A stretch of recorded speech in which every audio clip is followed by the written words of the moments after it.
Sir, dumalo po sa anibersaryo ng CHR nga po si Calamard kahapon.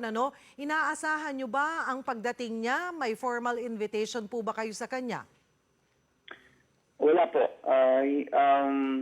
Actually, si Agnes Calamard ay andito dahil meron pong conference forum na ino-organize ang Flag Free Legal Assistance Group.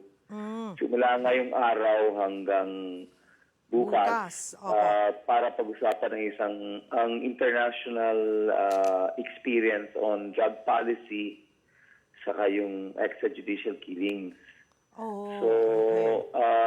Wala po kaming rektang abiso. Alam po namin may conference ang Flag, pero kung sino yung mga inimbita ng Flag na dadalo, hindi po kami nasabihan ng Flag.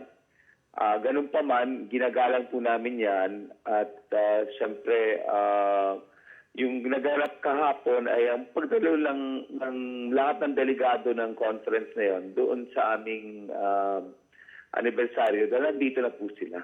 So Flag po ang nagbitbit sa event kahapon? That's right po. At wala pong direkta talaga or kahit napasabi lang, kahit hindi formal invitation, na umattend po si Calamard? Well, ang sabi po sa amin ng Flag, may mga bisita sila. At ang sabi nila, at so inaasahan po namin, mga 30 bisita po yan. Nagkausap po ba kayo? Nagkaroon po ba kayo ng pagkakataon na makausap po si Calamard kahapon? Opo, dahil siyempre, nung nalaman na po namin, nandyan siya, aminin ko po, medyo laking tuwa rin ko po. Dahil isa po kami sa nananawagan na dapat papasukin po si Agnes Calamard dito. Opo. At siyempre, sinunggaban ko na po yung pagkakataon, lumapit po ako sa kanya, kinamayan ko po siya at nagpakilala. Ano po ba ang inyong napag-usapan? Maaari nyo po bang idetalye sa amin? Nag-usap kami at nagsabi ko ako sa kanya, baka pwede kami magkaroon ng masinsinang pag-uusap. At sabi naman po niya, siguro habang nandito pa siya, ay pwede naman po kami mag-usap ng bagay-bagay tungkol sa mga kaganapan dito. Pero nilinaw po ng Flag, nilinaw na rin po niya, na yung kanyang pagpunta rito ay di sakop ng patuloy niyang hinihingi na paanyaya mula sa gobyerno. Kasi bilang special rapporteur, kailangan po niya ng official invitation para magawa yung kanyang mandato mula sa gobyerno. Dahil wala pa siyang yung official invitation, ang kanyang pagbisita dito ay yung tinatawag na academic visit. Opo. Hindi po ito official visit. At pagka academic visit po, yung anuman na marinig niya, makalap na mga balita at iba pa, hindi pa niya pwede ito ipasok sa kanyang official report. So kailangan pa rin po yung tinatawag na official invitation para makonduct niya yung kanyang duty as a special rapporteur.